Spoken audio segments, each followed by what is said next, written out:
प्रचंड शौर्य होतं शंभू राजांचं. अरे सांगून जाईल प्रसंग. फोंड्याचा किल्ला,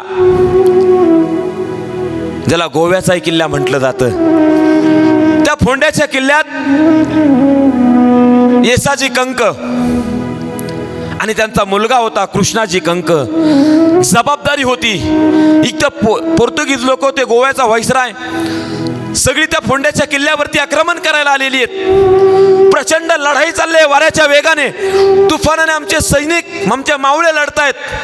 दोन्ही हे बापले, कृष्णाजी कंक आणि येसाजी कंक, जीवाची बाजी लावली त्या बापल्याकाने रे.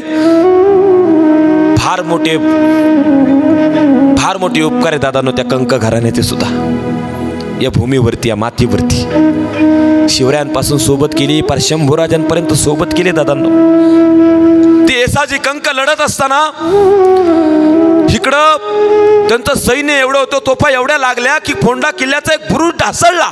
जसा बुरुज ढासळला, ह्या पोर्तुगीजांना, ह्या गोऱ्यांना कळलं, तसं दादांनो ते सैनिक आतमध्ये यायला लागले. जसे सैनिक आतमध्ये गडावर प्रवेश करायला लागले ना, तसे कृष्णाजी कंक म्हणाले, येसाजी कंक म्हणाले, कृष्णाजी तुम्ही बाहेरून निघा, सरळ दरवाजा उघडून तुम्ही बाहेरून हे सैन्य कापा.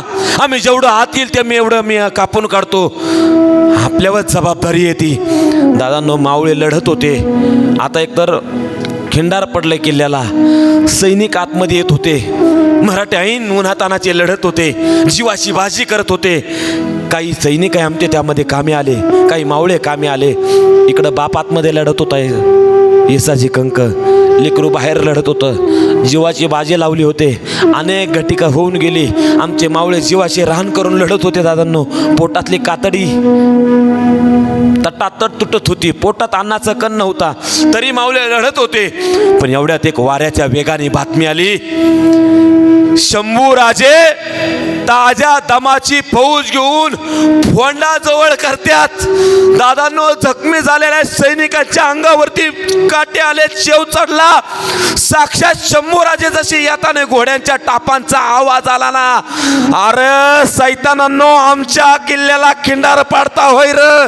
आमच्या मावळे जे खाली पडले होते ना, पुन्हा समशेरी उचलल्या. आता तुमचं काही खरं नाही. आमचा चावा आलाय, चावा. आता तुमचं काय होतोय ते बघतोच. आमच्या मावळ्यांनी समशेरी काढल्या गाड्या. हर हर महादेवची गर्जना केली. एक एक मावळा 5-5 सैनिकांना भारी पडत होता. पोटात अन्नाचा कण नव्हता, तुटत होती हाताडी, तरी मावळे लढत होते.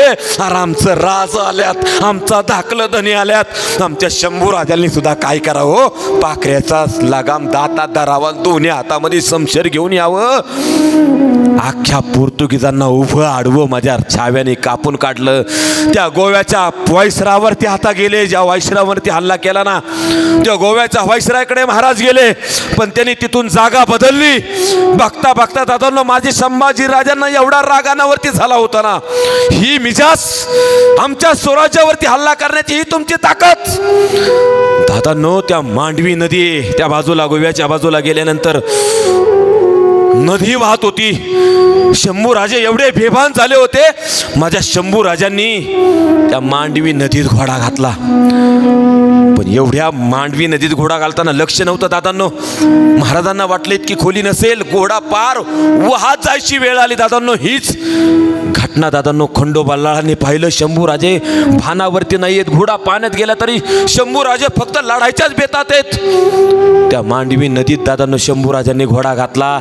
खंडोबालाने पाहिलं आणि पाखऱ्याचा लगाम खेचला दादांनो. म्हणून यदा कदाचित तिथेही शंभूराजे वाचले. न तर इतके राग होता ना माझ्या शंभूराजांना. हे अन्याय तर कधी सहन नव्हता होत माझ्या शंभूराजांना.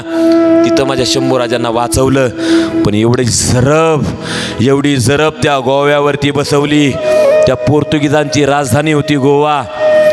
ही राजधानी दादांनो त्या पोर्तुगीजांना बदलायला कुणी लावली असेल ना, त्या राजाचं नाव आहे छत्रपती संभाजी महाराज. हाकलून लावलं त्यांना तिथं पडून, राजधानी बदलायला लावली. छाव्याची ताकद होती दादांनो. एवढंच नाही, लांब पर्यंत. अरे शंभूराजांचे चरित्र वाचल्यानंतर करतं रे काय लढाया केल्यात. अरे मैसूरची लढाई, राजा चिक्कदेवराय, अफजल खान त्याला मिळाला.